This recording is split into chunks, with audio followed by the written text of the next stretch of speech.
Welcome to all of you joining us for the African Forum on Green Economy, Investing in Natural Capital. We will be waiting just the obligatory minute for more people to join before we get started. So please sit tight.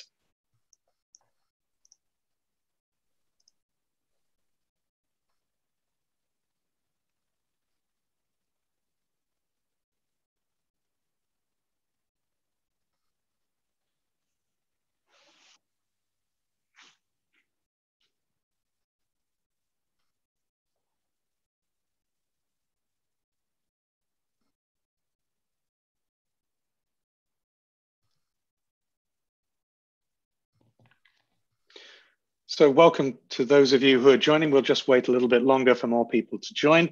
We've got a lot of people signed up to this webinar. We want to make sure that everyone has an opportunity to take part. So you'll just hold on a moment. I know that Zoom did some updates over the weekend as well, so I know I've had a few difficulties getting in this morning myself.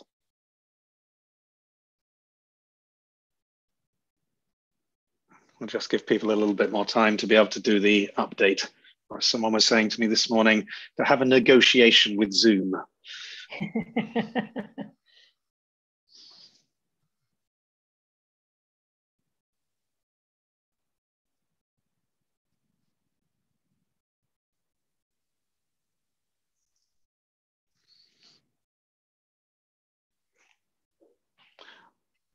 Okay, let's get started now. I'll do a little bit of an introduction, then I'll hand over to a good friend of mine, Najma's, to be able to take this further. So you'll probably be aware that we had planned to run an event on the African Forum on Green Economy in Kampala, but due to circumstances that all of you will be very familiar with, we've had to change those plans. I hope that you are safe and well with your families and friends in these difficult times. This does offer us an opportunity, though, to still be able to engage with you and on a very important topic. And today, looking at infrastructure, really exciting to be able to get into this topic, which is driving change in so many places around the world. And particularly looking here at what Africa is going through and how Africa is resilient against this, and how natural capital and green economy are going to be the tools that are going to help us to deal with the infrastructure challenges that Africa is facing. The African Forum is a collaboration between lots of different partners. You can see some of the organizations up here, but there are many others as well that are taking a very active role at the moment in this agenda around what is a green economy and how does natural capital help us to achieve that. If we can move over to the next slide. So I'll just give you a little bit of background into what these terms that we're throwing around here, green economy and natural capital, actually mean. There's lots of different phrases that we use. And green economy is one which is supporting prosperity for everyone. But it's got to be within those ecological limits that we have, the thresholds, the limits of the planet. It allows natural systems, so that means the biodiversity, the water, the soils, the forests, and people to thrive together. It's that nature and people together that is becoming so predominant in most of the international genders and the local and national genders, as we're seeing now, and particularly more important with COVID-19, and we're seeing the connections between people, nature, and the economy, and how all of these drive. So green economy is definitely essential now. It redistributes natural, physical, financial wealth, closing the gap, and that inequality gap is essential here. We've got to be addressing that. This isn't just about nature, it's about those inequality challenges that we face, and then brings those diverse voices into the policy making. And we'll get to that in a moment on natural capital as well. It's about the value to who. Who is this actually affecting? Has got to be at the core of this, not these ideas that come to us and are imposed upon us, but this is where natural capital and green economy really drive it through. It's about the people that it is affecting that have got to be at the core of this. So achieving this requires better measurement and governance, reform of financial systems, greening economic sectors, tackling inequality and valuing nature. And it's these things that are really going to drive the transformation that we need post-COVID in the world that we want to have leading up to the Sustainable Development Goals. If we can move over now, Hannah. So natural capital. the idea of capitals has been around since the 1970s, even actually before that, but has never really got a serious amount of traction. It's been used in different ways by different governments, by financial institutions and companies. But its time is really coming now. And the realization that actually we can start thinking of the world as a resource that we need to invest in. And I personally don't like being called a human capital. I'm sure no one else does here. But when we're actually making those decisions on a day-to-day basis, the idea of being able to think of things as something that is delivering benefits to us. Nature is providing all of these services for us for free, and we're not paying for them. If we don't invest in them, those services stop. And we've seen that happen again and again. The clean water runs out, the air gets polluted if we don't invest in it. So thinking of it as a capital allows us to think about the stock that we've got to protect, invest in, the flow, the benefits that we get, and then the value again, the value to people that is being derived from these things. And if we think about it through this concept, as so many people are, and we are able to transform those ways of thinking so that we get down away from these big, highfalutin ideas that are often promoted to us. We've got to have these big ideas and big programs. Very important to have those, but then we've got to make it real. Capitals is what makes this real in the day-to-day running. This takes this down to people on the ground being able to think about the resources that they want to invest in to be able to make sure they continue to get those benefits. If we can just move on to the next slide. So the forum, why are we here today? So the African Forum on Green Economy, investing in natural capital for a resilient Africa. What we're doing is we're promoting this understanding of the value of nature to Africa's economy. Everyone on this call will know about that value, but how can we make sure we're really driving that into the decisions? That's what we're going to be doing here. We're going to connect stakeholders. And so we're halfway through a whole series of events that we're running at the moment with stakeholders all across Africa and initiatives across Africa. So connecting those stakeholders together, because that's how we're going to get the change. Everyone I speak to thinks that they've got the solution and everyone else is the problem. That can't be the case. The actual answer to this is that we've all got parts of the solution and we've got to work together. So connecting those stakeholders is a really important, which is why we then have got to commit to collaborative action.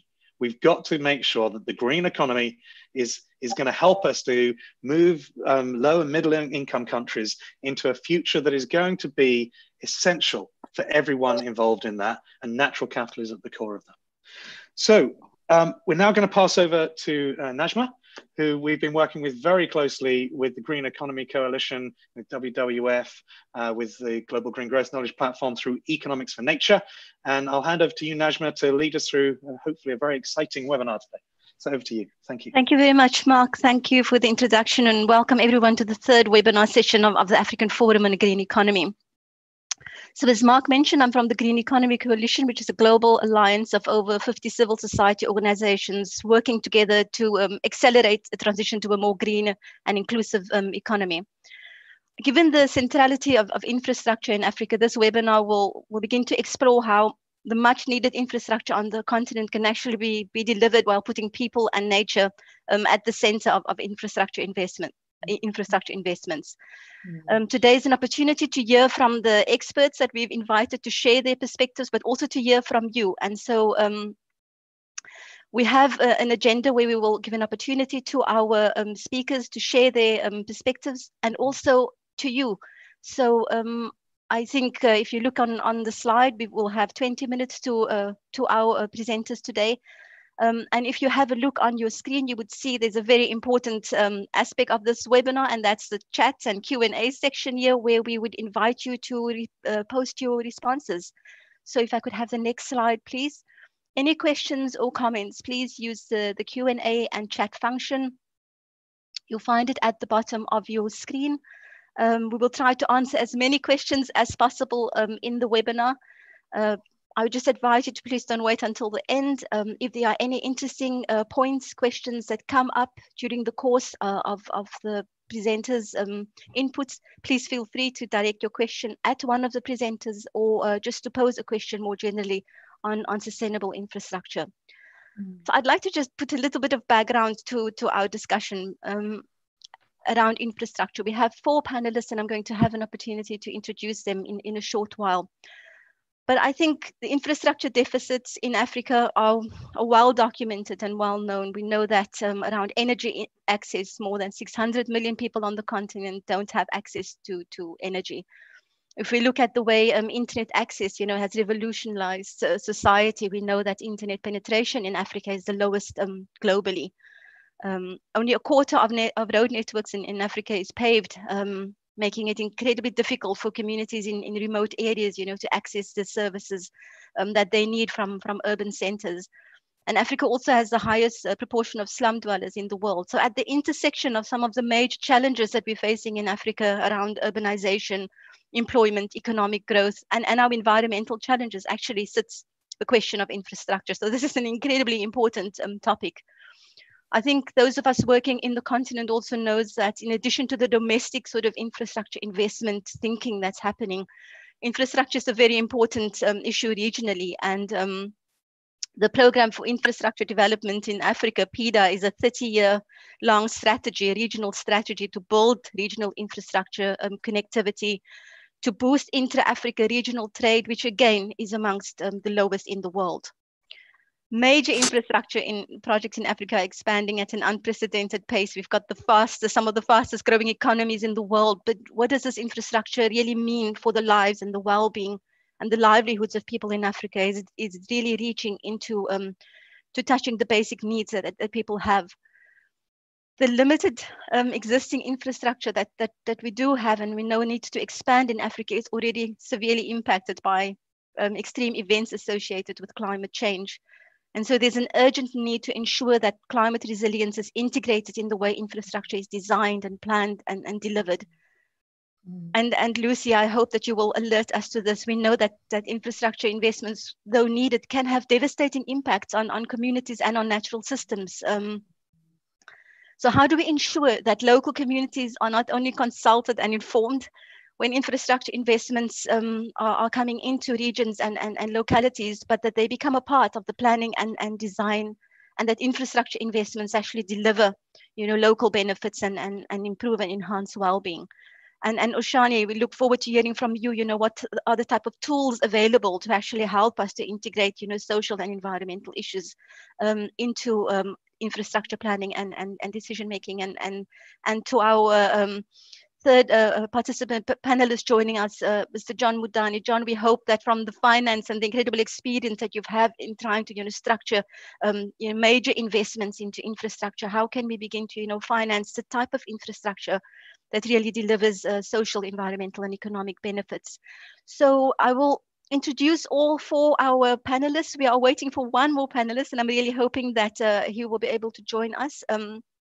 If he doesn't, I think we have more than enough rich conversation and expertise amongst our panelists to have a really great conversation on the topic today.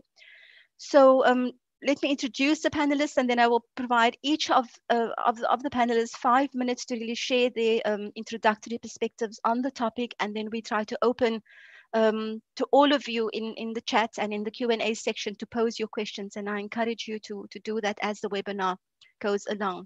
So firstly, welcome to Oshani Perera. Oshani, it's very good to have you with us. Oshani is the Director of Sustainable Infrastructure at the IISD. She advises policymakers on planning, procuring, and financing sustainable infrastructure and supporting innovative solutions that share risks between public and private counterparts. Oshani is the force behind the IISD's Sustainable Asset Valuation Tool, the SAVI tool, which I hope we'll hear about today. Welcome, Oshani. Joining us from the African Conservation Center, Lucy Waruingi. Lucy, welcome. Lucy's been working with the African Conservation Center for over 20 years and has been the Executive Director since 2012. Her experience spans the management and interpretation of biological and environmental data for decision-making, particularly to enhance local livelihoods in biodiversity-rich areas. Lucy is also a partner in the Collaborative Development Corridors Partnership, which encourages the input of science and stakeholder engagement into development planning. Welcome, and very happy to have you with us, Lucy. And finally, we have with us Mr. John Mudani, who is the Finance and Commercial Director of Kenya Electricity Generating Company. John brings over 30 years experience in finance, transformation, strategy, and leadership. He's currently the Finance and ICT Director of KenGen, and he's overseeing, KenGen oversees 70% of the energy consumed in Kenya. Mr. Mudani is currently actively involved in the development, financing, and execution of Vision 23 flagship energy projects, and holds a number of additional positions, including Director of the Africa Institute of Development Policy. Very happy to have you with us, John, and looking forward to your perspectives. But first, I'm happy to see that Desta Mebrato has just joined us, and while he's connecting to his audio, let me just give you a bit of background on Desta, and then hand over to Oshani. Desta is an extraordinary professor at the Center for Complex Systems in Transition at Stellenbosch University.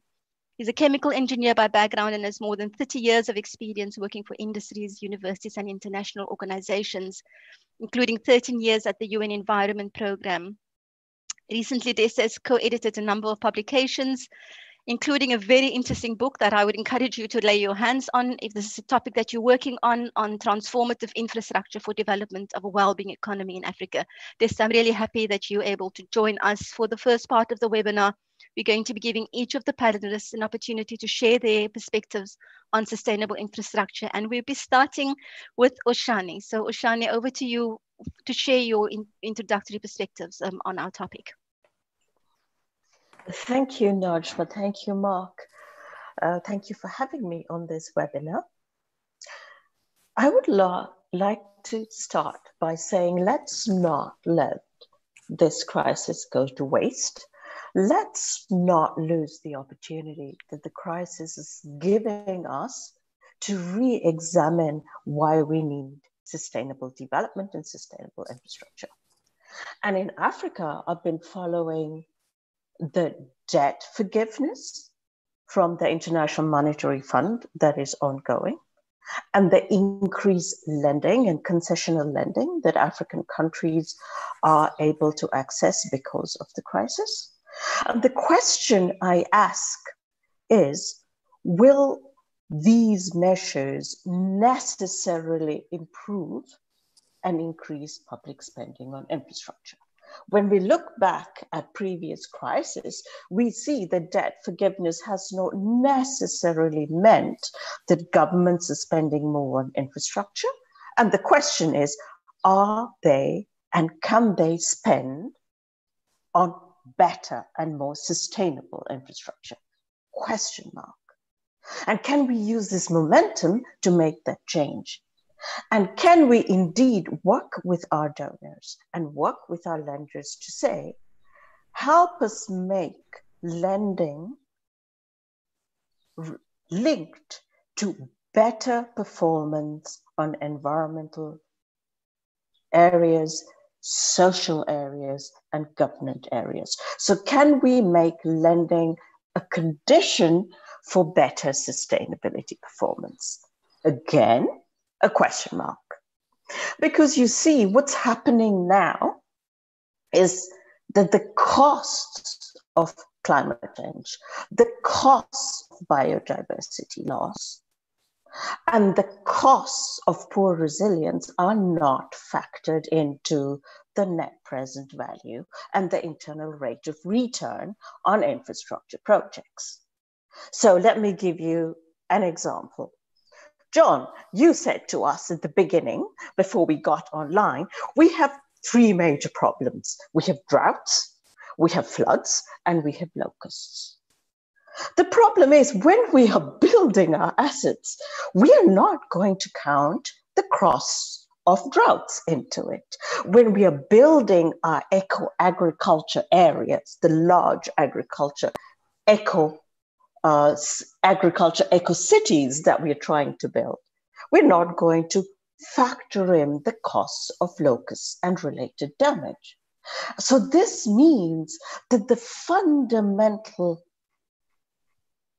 internal rate of return and net present value on which we base our investments are wrong.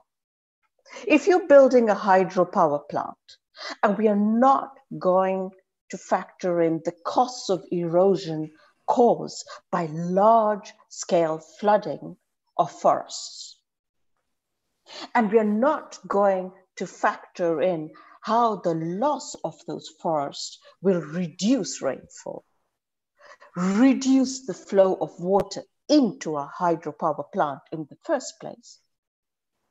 We are working on internal rates of return which are wrong, and internal rates of return that don't tell us that we are building assets that are not going to be financially feasible in the medium term. And here is the fundamental problem. When you look at history, the costs of losses, the economic losses of nature are not built in. Nature has no place in our economic system. And that is the fundamental challenge I would like to put forward to us planning infrastructure.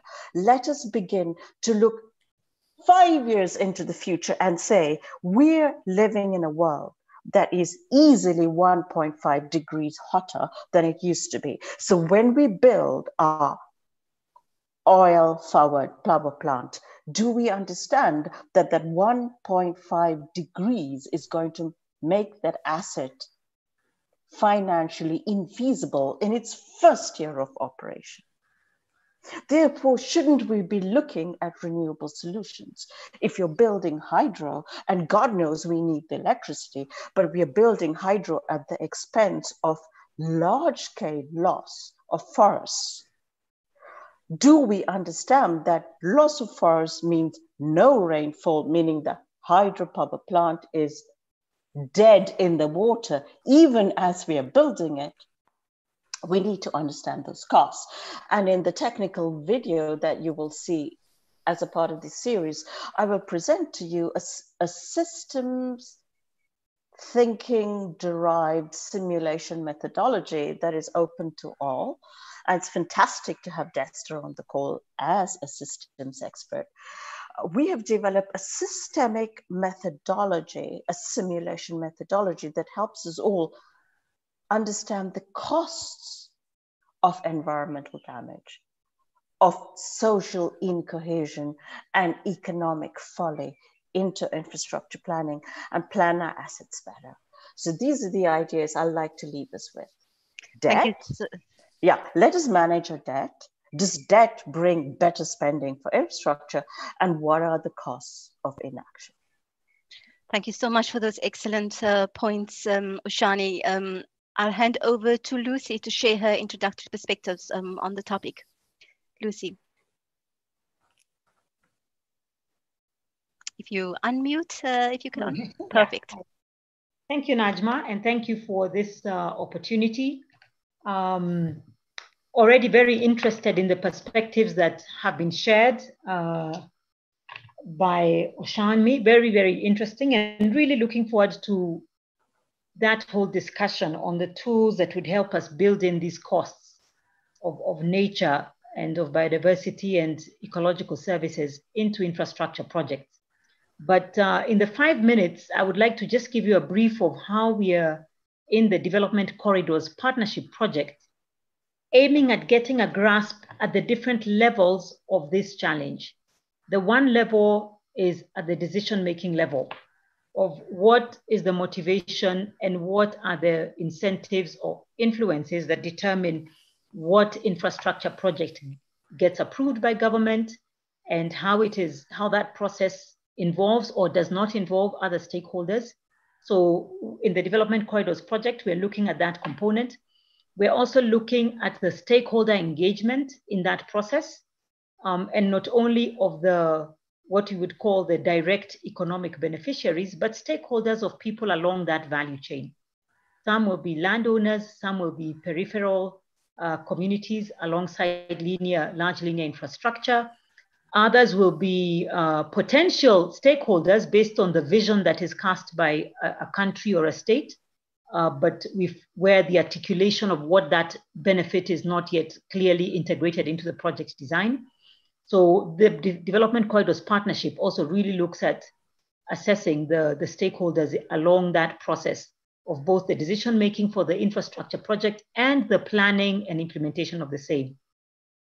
Thirdly, we also look at the capacities that are there to determine if these infrastructure projects have taken on board the relevant components. And as rightly put by Mark at the beginning, the various value systems, be they natural, be they around biodiversity value chains, be they communities and what their aspirations and expectations are. How do we use tools that are inclusive in how they're administered, inclusive in the scope of what they cover? And fourthly, we also look at the different policy frameworks and how does the outputs of our project influence at the higher policy level better decision-making along infrastructure projects. And so the broader theme for us in the Development Corridors Partnership Program is to look at how we can design and implement sustainable, inclusive, and resilient development corridors for sustainable economic growth. So looking at how you build that resilience, inclusivity, sustainability, and economic growth along the design and implementation of development corridors. Our hope is that because the project includes 11 institutions drawn from Kenya, Tanzania, the UK, and China, and has over 40 researchers and several multiple streams of research projects, that will begin to get a better understanding of the four components that I have outlined just now, but also really have some clear outputs. We don't want this to be about an academic rigor that just identifies where the pinch points are and what's not working, but how do we, as we do the project, begin to influence these different points of enhancing our corridor planning and management. Also looking at the capacity. We realize when you look at the environmental impact assessments that are done and the strategic environmental assessments that are done for these mega projects, there are lots of gaps in integrating biodiversity values. And at a minimum, you see some of those addressed in the mitigation measures, but not in the design of the project itself from the onset. We are also looking at improving the capacity, therefore, for both researchers and planners in this area. Corridors can deliver sustainable development, but if the integration of the ecological integrity is not articulated at the beginning, then we definitely are sure we are going to undermine that ecological integrity. And so coming to really looking at natural capital as a broader framing that would help us to build in this resilience, our project is really hoping at building the understanding of the scale to which natural capital is integrated in the design of the development corridors, but also to map out the natural capital stocks and the assets that are found within these corridors. In the project in Kenya and Tanzania, we're looking at the big linear infrastructure like the SGR, the standard gauge railway from Mombasa to the Western Kenya. We're looking at the LAPSET, the multiple linear infrastructure that has oil and highway, oil pipelines and a highway and a railway from Lamu to the Lokicha area in Sudan and Ethiopia. And we are also wanting then to determine what are the dependencies of the natural capital stocks along this linear infrastructure and be able to identify the natural capital flows in these areas. I think the preliminary results that we are finding is that we expect to get shocks in the system because these key components are not included in the design. And for example, with the big flooding that's been happening, some of the flooding has been exacerbated by the actual design of the linear infrastructure that is in place. So, you know, worth it to belabor the point that the onset of the design of this infrastructure must embed within it the biodiversity stock, the biodiversity values, the ecological services provided, not just for nature, but also for people. And the elements of building resilience is also not just for nature, but also building resilience for the people who are expected to be the beneficiaries. So I'm expecting that in this discussion, we'll be able to share some of the key findings in the preliminary results that we have, but really have a deeper discussion on how do we do this? In Kenya, we have done two things that I would like to highlight in the remaining 1.5 minutes. We have had workshops that bring together the different sectors, because what's happening in East Africa, as I'm sure is happening world over, is that infrastructure is planned in the siloed sectoral ministries that are responsible for that infrastructure. But the impact of that infrastructure is not limited to that sector. So we have held 2 workshops inviting people across the different sectors, people from energy, people from the highways, people from the railways, the funding agencies, AFDB and the Chinese Exim Bank, the researchers, and more so the policymakers. And the summary of it has been, we need to engage across the sectors. This is not happening at the conceptual stage. It's not happening at the design stage. It's not happening at the planning stage. It's not happening at the implementation stage, but the impacts are felt once the projects are underway. So we must build back differently and build back better by beginning a multi-sectoral engagement earlier on. And finally, engaging the policymakers can also not be at the end of the project implementation. We've got to help the thinking through of the policy and ensure we can mainstream infrastructure, we can mainstream biodiversity concerns across the different sectors. On one hand, you can, yes, have a policy around biodiversity net values, but if that's not mainstreamed into agriculture, into irrigation strategies, into building strategies for infrastructure, into energy strategies, then again, we will have created a great policy in a silo. So those will be the remarks that we hope can give some insight into what we are hoping to have as direct impacts from our project. Thank you. Thank you so much, Lucy. I think that was really a great example, and thank you for going into some of the concrete application. There's another webinar in the series coming on that will look into the question, of data. But I think, you've absolutely, hit it, spot on how scientists need to start interacting with policymakers, at various stages of the policy cycle, and not only when we're trying to fix, the impacts. Next, I'll hand over to John Mudani to share his introductory perspectives on the topic that we're discussing today. Over to you, John. Thank you so much, Najma. My name is John Mudani. I'm the Finance and IC Director, as you did introduce me at the beginning. I work with KenGen, which stands for Kenya Electricity Generating Company. We are the main power generating company in Kenya, generating 70% of the power that's used in the country. And we are very, very, very much concerned about environment. Just to give a perspective, we have 92% of our installed capacity is actually green energy projects.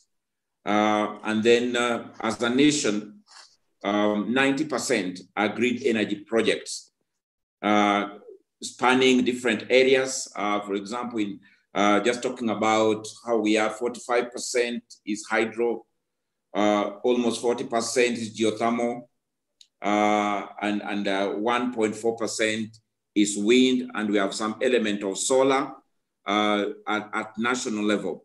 And that is really, really important for the country because of the significance we put to green energy. Now, how do we do it as KenGen? I must say that as we speak today, KenGen, I think, is maybe the only organization in Africa or in that is got 6 projects that are CDM registered projects. That's Clean Development Mechanism projects. We have earned close to $3 million as we from selling our CRs. That's carbon emission reduction units. As we speak today, we have 4.6 million CR units from our projects that we are looking for how we can sell them. And this is really an indication of what we do. So what we do is that in our projects from the word go, as we design the project, environmental management program is inbuilt in the project. This involves environmental social impact assessment. How will it be? How will it impact the environment? what mechanism do we need to put in place to correct if there are any things we need to do. Of course, we also get no objection from our financiers, and we keep monitoring. We invite NEMA, the National Environmental Management Program, to come and audit our projects at various stages, and they give us certificates. And every quarter, there's a review, an audit carried out on our projects in terms of how we are dealing with the issues of environmental management. Our projects are mainly out there. We work with geothermal, which is in the Rift Valley, basically around Naivasha, for those who know Kenya. And that's really in the local community, the great volcanic area. We also have hydro projects that are within the Tana Cascade and also in northern Kenya. And we have wind projects. And now we are venturing into some solar projects. And we must make sure that we keep, so we have got we have got environmental management officers and experts that are on the ground that work with the community, work with our staff, and work with our contractors. As you start a project in Kengen, part of the tender includes specifications on environmental requirements. We are ISO 14001 registered, certified, 9001. So all this must be met. The thing I will want to add is that Kengen and Kenya generally, in terms of energy generation, we work with the community very, very closely. One of the ways of working, and I'll give an example of our geothermal projects, we form what's called an ACC, this social consultative committee. And this is a tripartite committee which involves us as the project owners. It involves the community itself, and it involves also the governors, the representatives of government, particularly the regional commissioners. So this tripartite committee of stakeholders discuss and design as we move on with the stages from the word go. What are the things that need to be done? Because you find that because of power projects the way they are, sometimes it involves relocating people. It may affect people in terms of where they live. And one of the classic projects is that we had 3 streams. And these 3 streams are one stream is on employment, because as you get to work with the community, you must take care of how will they benefit from the project as a community. And our principle is based on the 3 Ps, the people, planet, and profit combined together. So we must have the local community engaged in terms of levels, depending on their skills. So they participate in terms of when we have an employment opportunity, who do they have from the community that can be engaged? We also have a wing on what you call the economic empowerment. Again, when you're in the area there, you'll find that there'll be business opportunities, and we engage the community if there are things to do with the transport, if there's some work to be done. We do not just take it outside, but we involve as much as possible the local community in those commercial opportunities, and they contribute. They are part of the committee because this is decided by the ACC.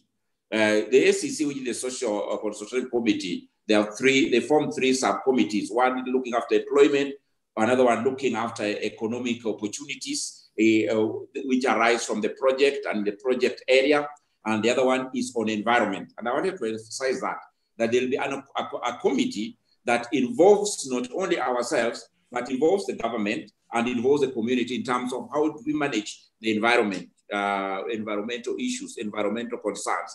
How will the community help us to ensure that we sustain? For example, if we are doing rehabilitation of an environment, how do we ensure that the community will participate? If we are planting trees to conserve the environment, how do they get involved? And this is a continuous project as we move on with the project. We are focused mainly now in ensuring that the new projects that we do are green, and that's a priority. We are now doing what's called a geothermal-led strategy. And as you know, that geothermal is one of the renewable. We are now number 7 in the world in terms of geothermal production.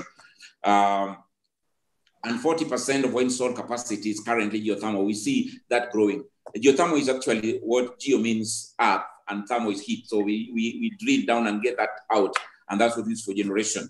And we are not having any more thermal projects on our pipeline. When it comes to funding, most of our projects are funded by the DFIs. They are funded by World Bank, JICA, the Japanese, KfW of Germany, EIB, European Investment Bank, and FD of France, and other commercial banks from Kenya. And part of the programming and the planning is that environmental issues are incorporated in the financial, in the design of the financial agreements.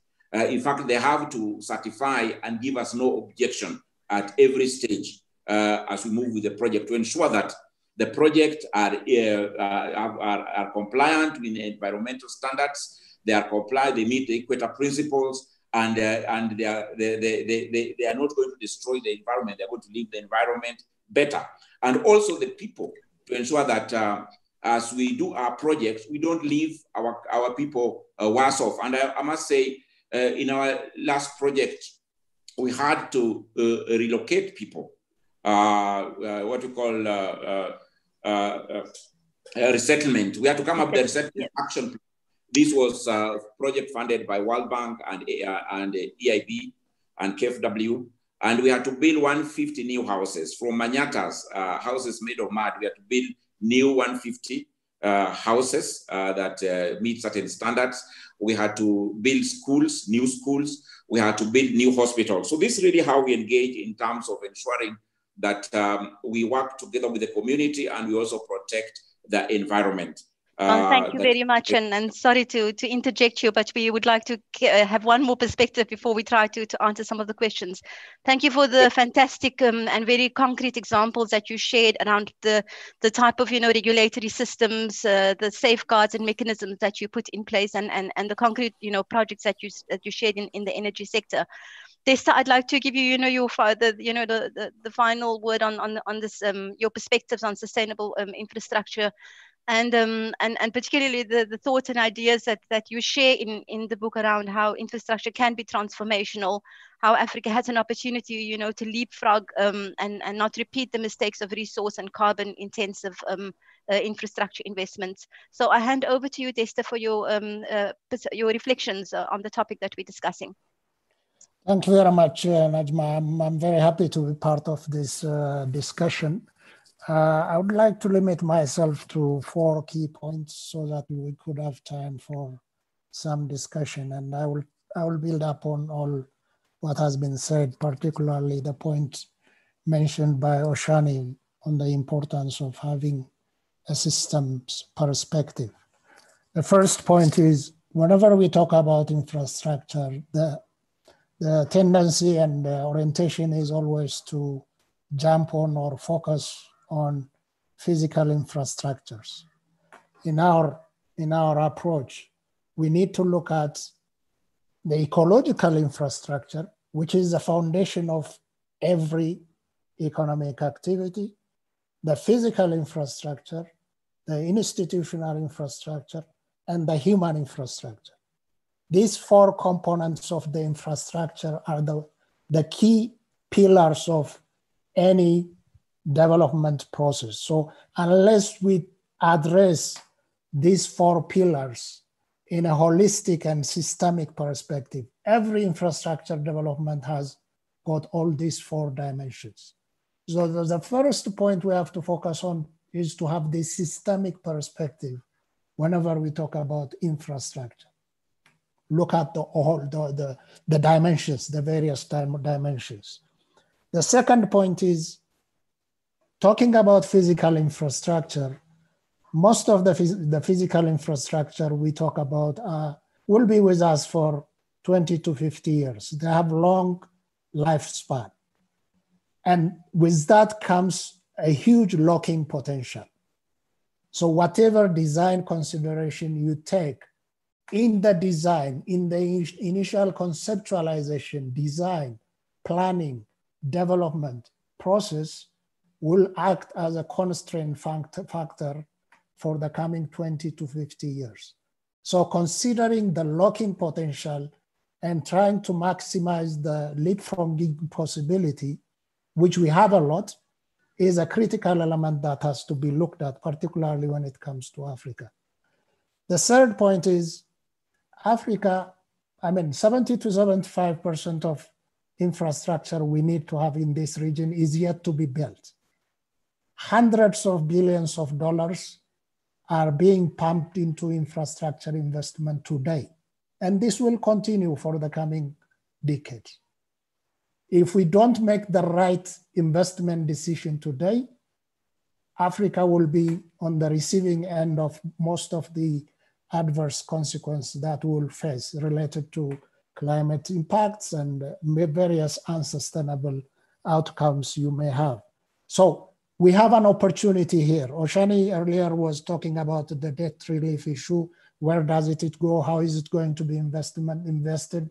I'm sure significant part of, if debt relief happens, significant part of that investment will be channeled to infrastructure. But what kind of infrastructure?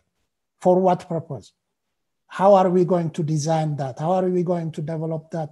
Keeping the broader sustainable development objectives in mind. Job creation, sustainable livelihood provision, women's empowerment. All these elements have to be brought into that process. So in order to do that, what we have tried to promote or reflect through our book on transformational infrastructure is we looked at the various sectors, the key sectors, industry, energy, urban infrastructure, and so on. And already African countries are making huge mistakes, ill-informed decisions on their infrastructural investment, which will be a cost for the region in the coming years. There are many examples on that. If you look at every infrastructure investment, you will find a number of cases where we have missed an opportunity. In order to overcome that, my last point is some of the earlier speakers have already alluded to on what needs to be done. What we are proposing is to promote and implement or practice a life cycle management for planning and development of infrastructure in Africa.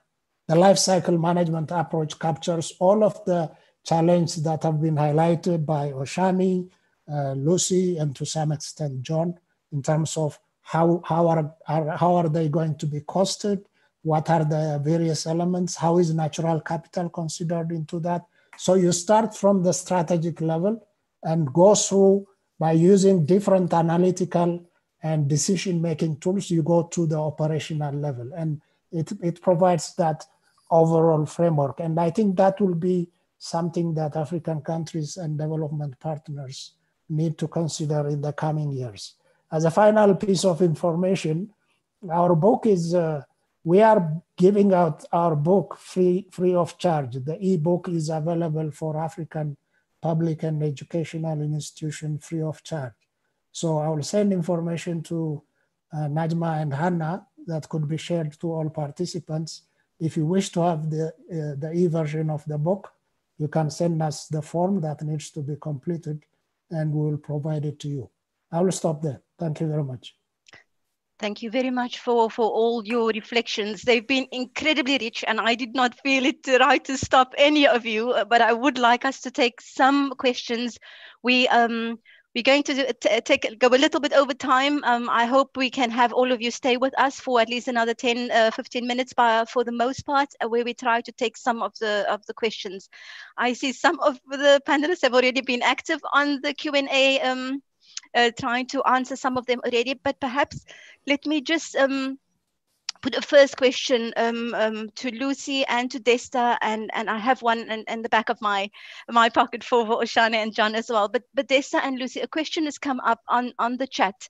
And Lucy, I really liked, the kind of practical orientation that you gave in your introduction, where you spoke about the importance of integrating, the best scientific evidence and advice that we have on hand to make really good decisions. Desta, you spoke about we are not short, unfortunately, of finding cases and examples of really poor decision-making happening at the moment with all of this knowledge at our knowledge and understanding and information and at our disposal.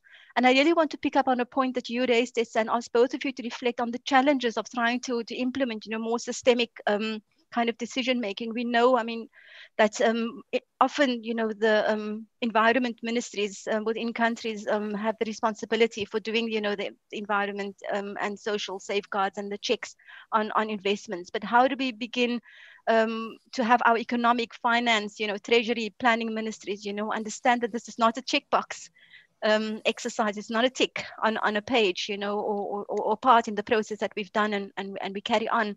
And then, as you said, Lucy, we deal with this at the impact level when we see that this didn't really go as planned. How can we really try to push forward, much more systemic and integrated way of doing infrastructure planning? And Lucy, I'll hand over to you to perhaps respond first while Desta formulates and thinks about his response. Okay, thank you, Najma. I'll give an initial response and would be happy to hear what others would think on the same. Two things come to mind. One is that as we have engaged with the different sectors, we have found that the technical engineers across all these sectors, or the technical directors in the different ministries, really would like to interface and integrate more. But the way they're structured within their mandate, and you know how government is, if you don't have a structure that enables you to collaborate across ministries, then you have no role to go out to the other ministry and ask them to come into your meeting as you design what you're designing. So we found that there's willingness at a senior management level, but there isn't a guidance in policy on how that can be. And so one of the things we've now proposed is to really start with a round table with the highest officers, which would be the cabinet secretaries, to across all these sectors and really have this as a conversation and a dialogue. To say because everyone you speak to knows the challenge, but all of them only know what to do within their docket. They'll do the tick boxes, but they don't know how to cross-engage. So we think this will have to be a learning by doing. And if we can meet in one room and have a dialogue with them and say, what platform will work for you to enable these cross-sectoral discussions to happen? So far, they're all willing in principle to have that dialogue. So I think my take is we need to be a bit bolder and provide solutions to them and then offer to midwife those solutions that get them to a point where they can then determine the framework that works. But number two, in terms of engaging the planning sectors and finance sectors, it's become very clear to us that we speak our own jargon that only we understand. So even though we write what we call a policy brief or what we think is a recommendation document, they don't get it. And so we're upset with them because we've done all this research and we've put it out on papers. And in the Development Corridors Partnership, we're actually currently going through a training on how do you practically translate what you're doing into documents that can be used by this target audience. So I think we have had to admit that we are not packaging our information in a way that they can use. So there's a bit more work for us to do. And I think a bit of that requires some building of capacity to do so effectively. Thank you so much for your reflections, Lucy. Desta, your thoughts on just how do we get this in reality going? Yeah, well, I will focus on two critical points. Number one, to overcome the current challenge and make a meaningful progress on where we want to be, there has to be a transition on the planning regimes.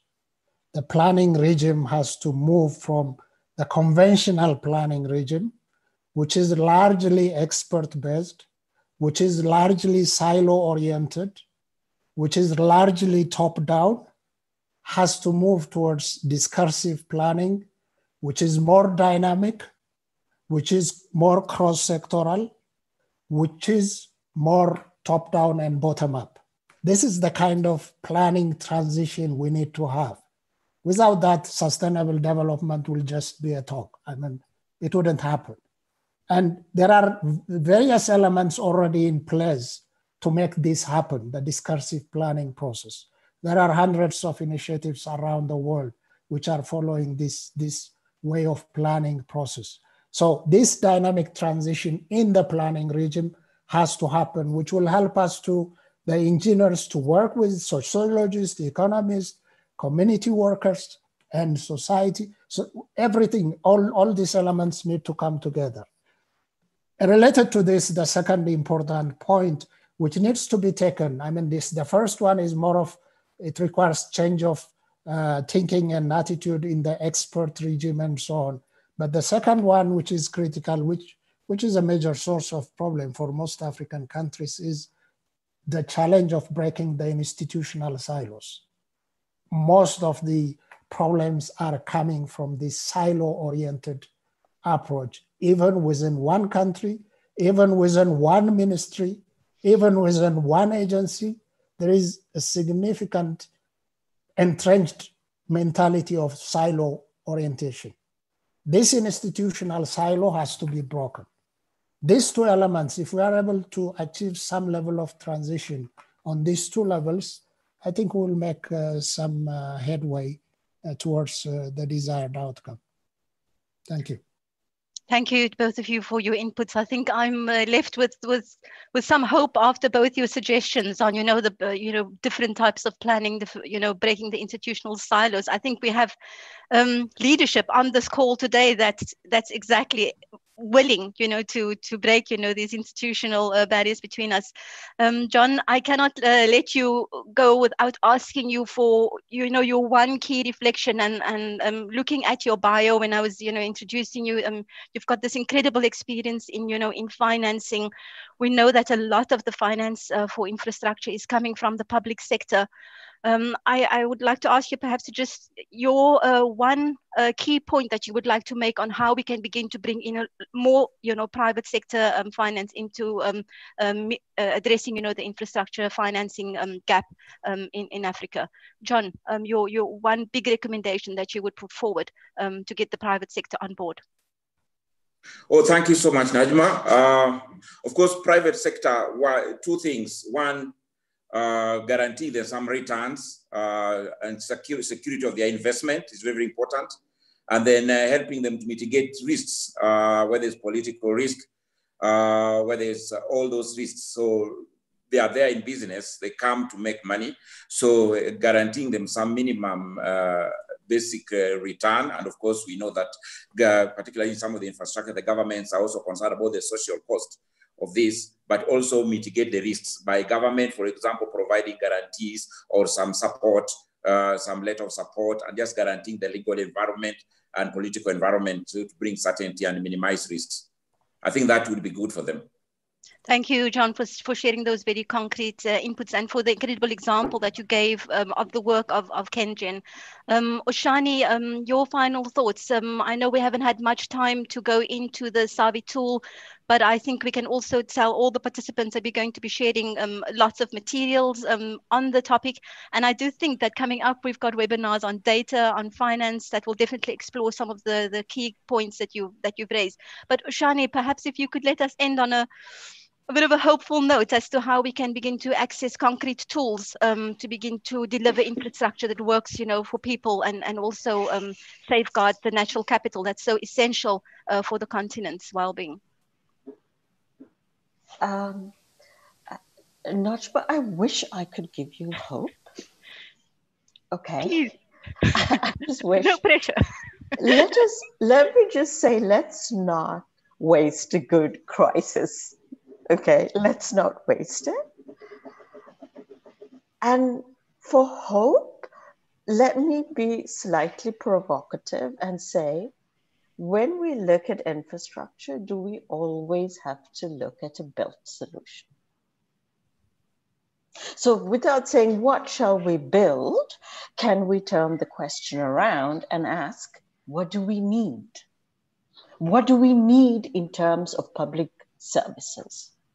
And can we first look around at nature and see, can nature deliver that public service without us having to always build one? Water crisis in Africa is looming. Let me rephrase, the water crisis in Africa is here. That is the number one risk that frightens me about Africa. Where are we going to find the water? And for that, let us not say, where do we get water supply from? How many desalination plants are we going to build? but instead say, can we protect our forests and our wetlands to make sure that we have water in the first place?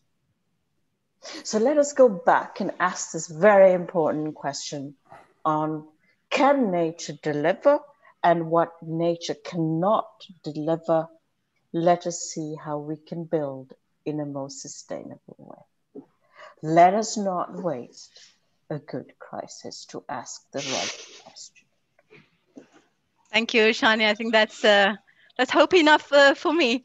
I feel like we've just skimmed, the surface, but thank you for the incredible insights from the panelists.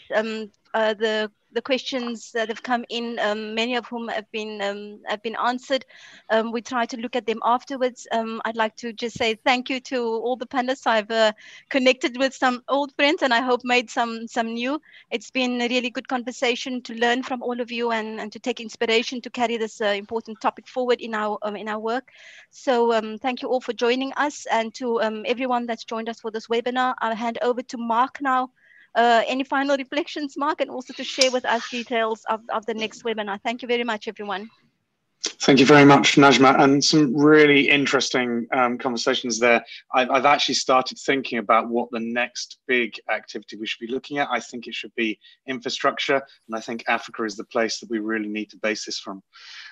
Don't forget, please, that if you are involved in this webinar series, you can find out more about the speakers all on the website. They'll be sharing their detailed presentations and other things that they've been doing throughout their careers. All of that we can access through the website, so please come through to that. And we'll be continuing this conversation over the next week. So if you haven't been able to ask your question now, if you've got more questions, there are other ways of doing that. Go to the African Forum on Green Economy website, and you'll be able to find out more information there. Next week, we've got finance, and some really interesting conversations going on there about how do we finance the changes that we want. We touched on some of that today, which has been great.